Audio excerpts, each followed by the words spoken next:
રાજકોટમાં પેટ્રોલ ડીઝલની અછત મુદ્દે આઈઓસી અને federation of Gujarat petrol diesel association વચ્ચે મળેલી બેઠક પૂર્ણ થઈ। એસોસિએશનના સેક્રેટરી ધીમંત ગેલાણીએ જણાવ્યું કે આજે સાંજ અથવા આવતીકાલે સવાર સુધીમાં પેટ્રોલ ડીઝલનો નવો જથ્થો ઉપલબ્ધ થશે અને શહેરમાં કોઈ મોટી અછત સર્જાશે નહીં તેવી ખાતરી આપવામાં આવી। નોંધનીય છે કે રાજકોટમાં હાલ 6 થી 7 પેટ્રોલ પંપ બંધ છે, જેમાં ખાસ કરી નાયરા કંપનીના પંપો પર વધારે અસર જોવા મળી રહી છે। પેમેન્ટ થયું નથી, તેને કારણે ડ્રાય થયા છે।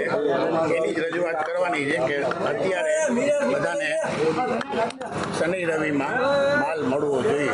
સર, જો અત્યારની સ્થિતિની વાત કરવામાં આવે તો ઓવરઓલ ગુજરાતમાં પેટ્રોલ પંપની સ્થિતિ શું છે અને હાલમાં જે રજૂઆત કરવાના છે કયા મુદ્દાઓ રહેશે?